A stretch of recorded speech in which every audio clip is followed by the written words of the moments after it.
All right, welcome back. Day 4. Took the weekend off from doing these, but wanted to hop right back into it so I don't lose momentum. Last weekend was 4th of July, which was great. I went to Iowa with a bunch of my friends from college and study abroad. It was great. It was really awesome. It's one of those weekends where you get the gang back together and you just get to be a kid again, play in a lake, drink a White Claw. It was pretty nuts. So, a lot of takeaways from that, but not what I want to talk about today. It's also, I'm a little tired and it's a little late, but I wanted to get this in. Also had my 1-year anniversary with my girlfriend, which was great. Wanted to shout that out. The thing I want to talk about today is actually an idea that I read in a book on my flight to Iowa, and then something I noticed during the trip. And here's the idea. Basically, the book it's this book called The Inner Game of Tennis, and it's talking about the mindset that this world-famous coach instills in his tennis players. And there's a lot of kind of interesting ideas in this book, but I want to talk specifically about this one idea. How does he frame it? Okay, a couple things you need to know to understand this idea. The author, forget his name, great book, forget the author. He explains that there are two parts of you. There is what he calls self 1 and then self 2. Self 1 is kind of like the ego, it's the mind, it's the mental chatter. It's your kind of like conscious mind. And it's very judgmental. It's just trying to keep you alive and safe, so it's going to kind of be pretty rude and will try to do anything to kind of keep you right where you're at. And then you have self 2, which is more of like your intuitive self, your animalistic self, your subconscious. It's more like that vibe. And it doesn't have like a conscious being, but it's infinitely more knowledgeable than self 1. And the way that he kind of explains this analogy is through the visual of a coach teaching a player, specifically tennis. So he's like, when I'm teaching a player early in my career, I would try to give kind of a lot of direction, a lot of self 1 direction, which is like very like logical, kind of like, all right, raise your racket back, make sure to do your feet like this, and then you'll get a perfect forehand. And he found that didn't work very well. But what he did realize was when he would show people what a perfect stroke looks like, and then instruct them to kind of relax and let their body try to figure out how to make that sort of stroke happen, they would learn much faster in a manner that he calls, what does he call it, natural learning. Not saying like their first shot was perfect, but they were able to learn by doing. And so the idea, so that's kind of like the context set up the idea. The idea that I like, though, was that all instruction derives from firsthand personal experience. And thus, firsthand experience is the ultimate teacher. So think about that. In all aspects of your life, whether it be your job, school, anything. If you've ever gotten instruction on how to do something, at some point back, if you take that chain of lineage of that instruction all the way back to its origin, there was no instruction, and someone figured it out based off of their own observations of their experience, trial and error, and then refining that kind of like method that they discovered. But it initially came from firsthand experiencing the world. And so I thought that was kind of interesting, because in a lot of things in life, it just feels like they're a given, it's how we do things. But like at some point that wasn't known. Someone figured that out, and they did it through doing, not by someone telling them, or not by reading a book about it, which is cool. And I think this is just, it reiterates the fact you've heard a million times, but like action is more important than ideas, or anything along those lines of learn from experience, get in the game, because in the book, they make a distinction between, there's a difference between knowing the theory and like fully feeling it in your body, like feeling the click in your head, the light bulb moment of like, oh, that's how you do that. I get it. And this, I think the reason this book is cool is because these concepts apply to literally anything you do in life, as long as you're trying to like learn and get better.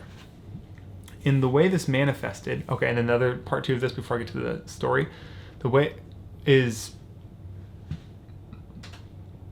so kind of part two of this is he says in the book, now if you understand this concept, it kind of begs the question, how do I instruct someone then? What's my job as a teacher if all they can do is learn from personal experience, from first-hand experience? Should I say nothing? And his kind of take on that, which I also thought was very interesting, was the job of an instructor, or the job of an instruction, is to guide that person in the most efficient way to getting to experience the thing for themselves so that they can fully understand it and know it for themselves. So your job is to not to get them to understand it through the words. The language, as it says in the book, are just a reflection, a kind of like a way to conceptualize this concept, but it is not the same thing as actually knowing, deeply knowing and understanding this concept. So the role of instructor is to guide the person who's trying to learn to some sort of experience that will allow them to fully understand it and kind of internalize it, which I thought was really interesting. I'd never heard someone explain that, the role of an instructor like that. And it kind of makes you rethink how you teach people stuff. And so here's the analogy from the weekend. We were on a lake and we had access to a boat, which was great. Shout out to my friends in Iowa who hooked it up. And a lot of people were trying to learn to wake surf for the first time. Now, if you haven't wake surfing is very challenging, especially if you've not surfed, snowboard, skied, or done anything on a board that requires kind of like leaning in down a slope. It's an interesting feeling that is not super natural if all you've ever done is, walk and run. And so there's always a learning curve for anyone trying to learn it. And it's funny because when someone new gets in the water, everyone tries to help them. Naturally, you want to help them get there because you feel it's really, really fun when you get up and you can, surf around. So naturally, everyone will start screaming a bunch of things at them. Oh, you got to push your heels down to get the board popped up. Okay, don't pull too tight, but don't not pull at all. You got to make sure your foot's in the back, and then you got to do this and this. And there's a million things that you need to know. And we try to like intellectualize them to the person. And almost like list them out in bullet points as if they're going to remember each one of those and just be able to execute on them with their kind of like self-one brain, their egoic brain, if you will. But that's rarely how it works. It's funny, like you say all that stuff and then that person gets freaked out, they're overwhelmed, they're stiff, they're not really like aware of their body, and they end up just like flopping around all over the place. And so I was thinking about this book when we were out there, because I was like, oh, this is spot on. The more kind of instruction you give that is kind of like self-one, the harder it is. And it's funny because I think we actually kind of intuitively know this, because people were saying things like, oh, like once she pops up or once she feels it for themselves, it'll click. Like we get it. Like there is this moment that happens when you feel it for yourself. There's so much depth and nuance to that quote unquote feeling that you'll never forget it, and you'll understand in an instant what it means to pop up on a wakeboard or a wake surf. And yeah, that just became very readily apparent in the way that we were trying to instruct people. And then eventually, when all these people who were noobs got up for the first time, it usually wasn't any sort of instruction that helped. Or if it was kind of like what the author says. It was an instruction that guided them to an experience that they had on their own, which helped them learn it, truly learn it, deeply understand it because it happened to them. This idea was really cool to me. I feel like I really have ideas where I'm like, oh, that's a completely new reframe on something I think about a lot. And learning is something I think about a lot. And teaching and helping other people understand stuff. And so, yeah, I really like that. And I saw it come true. And so the applicable part of it is with whatever you're trying to learn, get in the game. Get some experience for yourself. because you can spend all day reading the books or watching the videos on how to do it, but you're only going to get a fraction of the overall experience, and you won't ever get enough to actually make any progress in it. The only way to get those kind of like nuanced understanding is to be in the game and feel it. Sounds hippy dippy, but like feel it in your body. I always tell my girlfriend when we chat about this stuff, like sometimes you need to touch the pan and you need to get burnt. Because if I tell you, hey, that pan's hot, if you're a kid, you don't know anything, I say, hey, like that pan's hot, don't touch it. You're gonna be like, okay, I know what the word hot means, and I know that I shouldn't touch this. But you don't know fully what that means. Like, you don't understand that means like you're going to the hospital if you touch it, and like you may have scar. Like, there's a lot of nuance around it that you can't encapsulate in those words.